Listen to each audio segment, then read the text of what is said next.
नमस्कार, आप देख रहे हैं राज न्यूज। केंद्रीय वाणिज्य एवं उद्योग मंत्री पीयूष गोयल आज कोटपुतली पावटा क्षेत्र के दौरे पर रहे। गोयल ने पावटा के होटल हाईवे प्रिंस में व्यापारियों से जनसंवाद किया और इसी दौरान प्रधानमंत्री के 9 साल के कार्यकाल के बारे में संवाद किया। इसी के साथ कोटपुतली के होटल आरटीएम में प्रेस वार्ता कर पत्रकारों से मुखातिब हुए। राजस्थान प्रदेश सरकार की नाकामी को लेकर गहलोत सरकार को जमकर कोसा। वहीं आने वाले समय में प्रदेश में भाजपा भारी बहुमत से अपनी सरकार बनाएगी, क्योंकि प्रदेश की जनता अब सब कुछ समझ चुकी है। सुनिए केंद्रीय मंत्री ने क्या कुछ कहा। मित्रों को मेरा नमस्कार। आपके 9 साल एक विकास से प्रेरित संवेदनशील सरकार, जिसने गरीब कल्याण, सेवा और सुशासन को प्राथमिकता दी, सर्वोपरि रखा। एक ऐसी सरकार जो निर्णायक भी थी, संवेदनशील भी थी और जिसने देश में आमूलचूल परिवर्तन करके एक ऐसी अर्थव्यवस्था जो विश्व में 5 सबसे कमजोर अर्थव्यवस्थाओं में से एक गिनी जाती थी, उसको आज विश्व की 5वीं सबसे बड़ी अर्थव्यवस्था बनाई। 9 साल ऐसे गुजरे जहाँ जनता का, टैक्स पेयर्स का दिया हुआ पाई गरीबों की सेवा में, जनता की सेवा में, अर्थव्यवस्था को मजबूत बनाने में, आधारभूत सुविधाओं से युक्त करने में देश को, और समाज के हर वर्ग को एक नया उत्साह के साथ जीवन बिताने के लिए, नई संभावनाओं की ओर आगे बढ़ने के लिए, बिना भेदभाव के देश के कोने कोने तक विकास को पहुंचाया। शायद ही कोई परिवार होता देश में जिसमें इस सरकार का लाभ ना पहुंचा हो।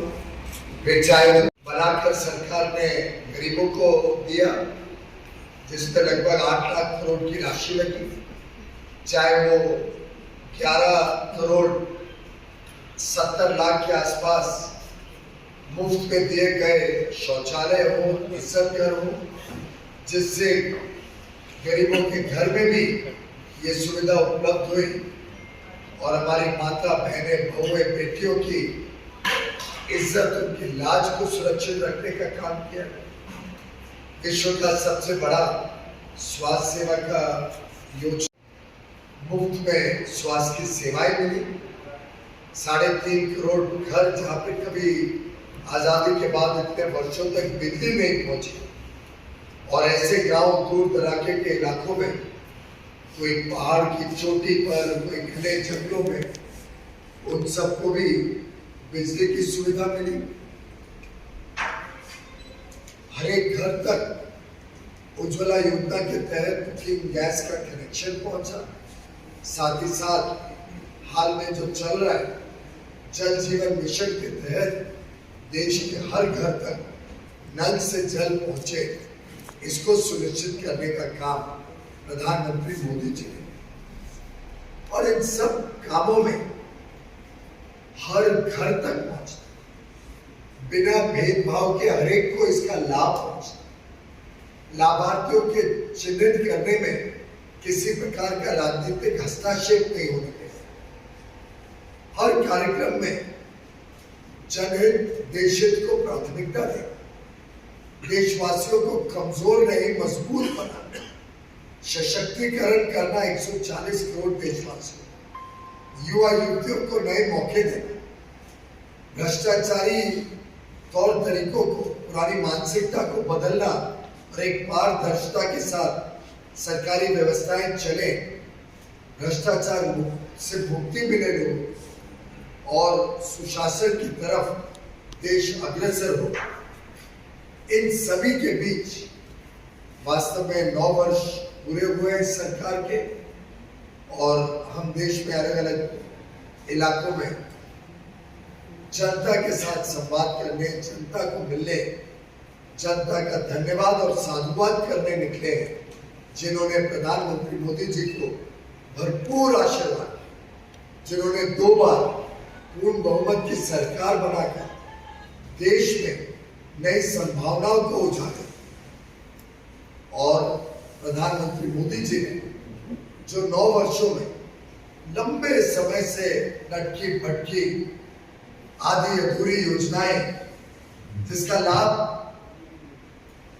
जमीन के ऊपर दिखाई नहीं देता, जिसका समाज के उन वर्गों में नहीं दिखाई देता था जो शोषित रहे, वंचित रहे, विकास से पीड़ित रहे, उन सबको भी मुख्य धारा में लाने का काम, उन सबकी रोजमर्रा की समस्याओं को एक तरफ, चाहे वो रोटी कपड़ा मकान, चाहे वो स्वास्थ्य सेवा हो, शिक्षा हो, चाहे अच्छी आधारभूत सुविधाओं की बात हो, चाहे किसानों को पर्याप्त मात्रा में बीज मिले, पर्याप्त मात्रा में ऋण मिले, पर्याप्त मात्रा पे समय पे फर्टिलाइजर खाद मिले, जिससे हमारे अन्नदाताओं ने आज देश को सुरक्षित रखा है, उनकी आय बढ़े, चाहे वो किसी भी प्रकार का खेती करते हो, हर एक किसान को 6,000 रुपए प्रति साल एक मानधन के रूप में दिया जाए।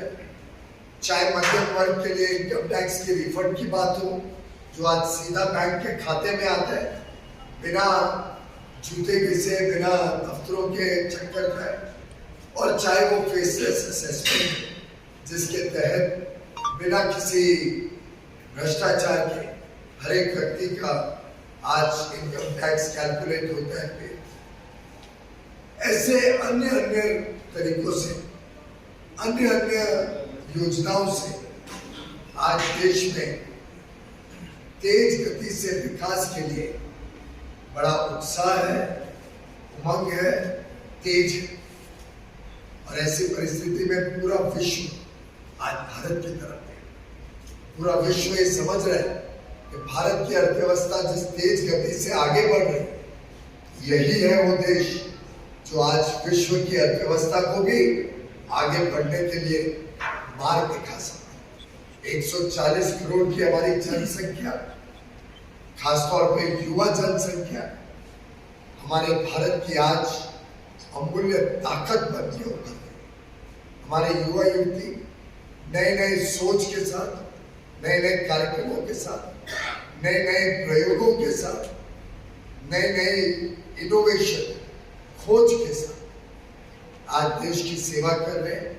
चाहे वो 1 लाख के करीब जो स्टार्टअप्स हो उनके रूप में, चाहे 100 से अधिक यूनिकॉर्न, जिसके कारण आज देश विश्व की तीसरी सबसे बड़ी स्टार्टअप इकोसिस्टम बना है, चाहे वो आधारभूत सुविधा हो, एयरपोर्ट जो 74 थे आज से 2 साल पहले, आज लगभग 150, हमारी पोर्ट की कैपेसिटी 2 गुना से ज्यादा हो गई। हमारी रेलवे में जो सुधार हो रहे हैं, दिन रात नई ट्रेनें, नई व्यवस्थाएं बन रही, जिस प्रकार से सड़कों में के निर्माण में ऐतिहासिक अभूतपूर्व काम हो। अभी मैं पुतली पुल देख के आया, उसमें तेज गति से काम चल रहा है। ऐसे 13 फ्लाईओवर इस हाईवे पे बन रहे हैं। पीछे अलवर गया था तो दिल्ली मुंबई जो एक्सप्रेसवे बन रहा है, जो अब रतलाम तक बन चुके हैं, उसमें जाने का मौका मिला। जब उसका जयपुर को जोड़ने वाला स्पर भी तैयार हो जाएगा तो दिल्ली से जयपुर मात्र 2 घंटे में आप पहुंचे। दिल्ली से अलवर मुझे अभी 2 घंटे लगे, पूरा होने के बाद 1.25 घंटे में आप पहुंचे।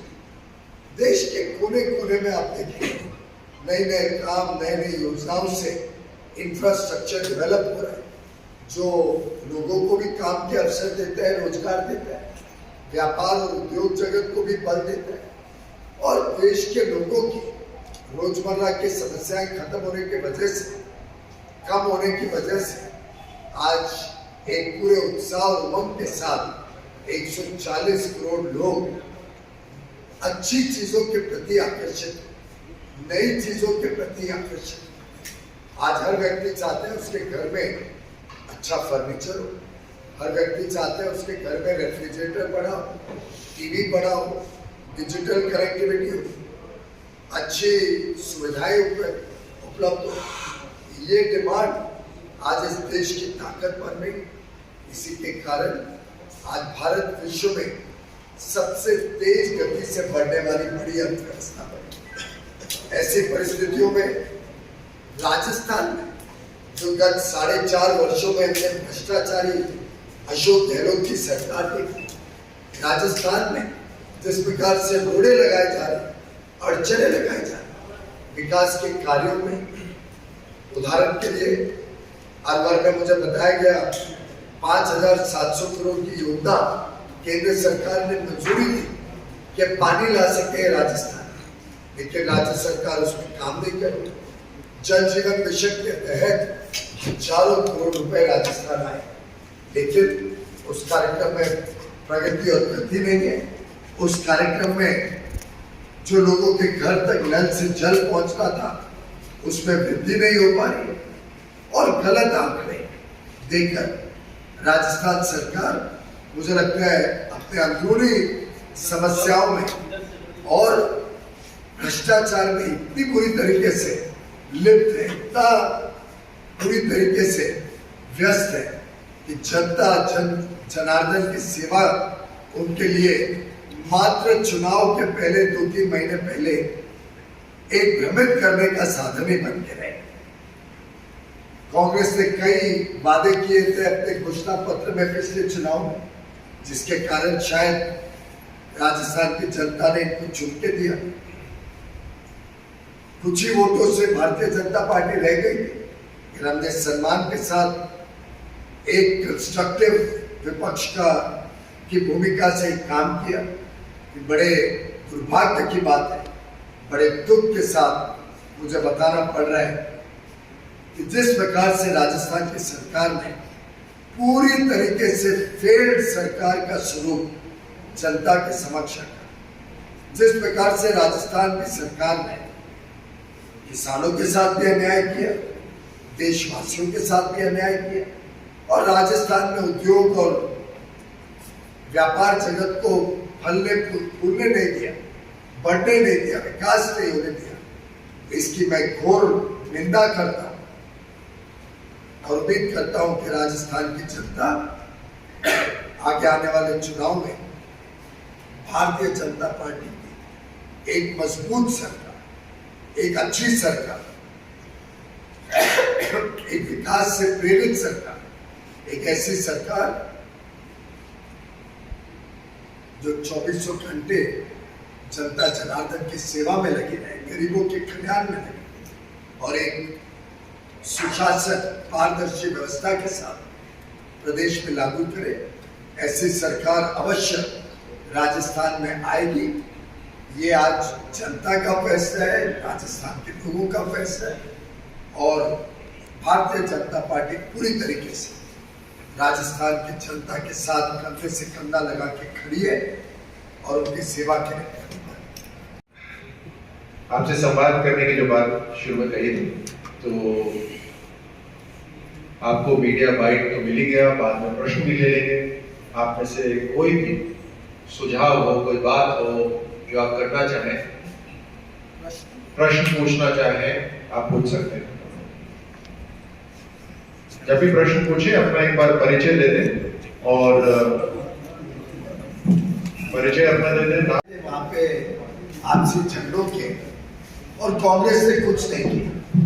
प्रधानमंत्री मोदी जी की सरकार आने के बाद आप सबने महसूस किया कैसे आतंकवाद के खिलाफ, कैसे आपसी संबंध लोगों के बीच में सुधरे, उसके लिए और अमन और शांति के लिए पिछले 9 वर्ष में बहुत सारे काम किए गए, बहुत सारे करार हुए और लगभग पूरे पूर्वोत्तर में आज अमन शांति है। पीछे आज सब जगह पेट्रोल डीजल के दाम कम है। राजस्थान में देश का शायद सबसे महंगा या दूसरा महंगा पेट्रोल डीजल मिलता है। ये राजस्थान की सरकार पूरी तरीके से लोगों को लूटने में लगी हुई है, वर्षों से कर रही है। जब पूरे प्रदेश में वैट कम किया गया, केंद्र सरकार ने अपनी ड्यूटीज कम की और सस्ता हो सकता था पेट्रोल, उसके बावजूद इन्होंने उस पर एक्शन नहीं किया। आप अगर याद करें 4 अक्टूबर 2017 को पेट्रोल पर एक्साइज ड्यूटी 19 रुपए और डीजल पर 15 रुपए कम करी गई। 4 अक्टूबर 2018 को फिर पेट्रोल और डीजल पे कमी करी गई। फिर 4 नवंबर 2021 को फिर वापस कमी करी। अब इस सबके बाद राजस्थान में वैट में कोई कमी नहीं। इसीलिए हम कहते हैं कि डबल डिजिट की सरकार प्रदेश को लाभ देगी और भारतीय जनता पार्टी की सरकार यहाँ आने के बाद पेट्रोल डीजल के दाम ठीक करेगी और जनता को राहत देगी, सही माने में राहत देगी। ये फर्जी राहत नहीं जिसमें जाके पूंजीकरण करो, इलेक्शन तक समय टाइम पास करो या एक आध के सर महंगाई राहत कैंप जो लग रहे हैं सर कल मेरा सवाल है कि राहुल गांधी ने भारत जोड़ो यात्रा के जरिए जिस तरीके से राजस्थान में मोहब्बत की दुकान खुली है तौर पर शुरू किया, पोस्टर लगाए, बैनर मैंने तो लगाए नहीं, मैं सुपरवाइज करता था क्योंकि पेड़ पे चढ़ नहीं सकता था। वॉल राइटिंग्स करी है, माँ घर पर लई बनाती थी तो हम जाके पोस्टर छपा लगाते थे, डोर टू डोर घर घर तक जाके लोगों से हाथ जोड़ के विनती करते थे कि बीजेपी को या उसके पहले जनसंघ को वोट करें लोग। ये कार्यकर्ताओं की पार्टी और इस कार्यकर्ताओं की पार्टी की ताकत ही है कि जो भी मुख्यमंत्री बनेगा वो एक भारतीय जनता पार्टी का कर्मठ कार्यकर्ता या कार्यकर्ती होगी और दिन रात राजस्थान की जनता की सेवा के लिए प्रतिबद्ध।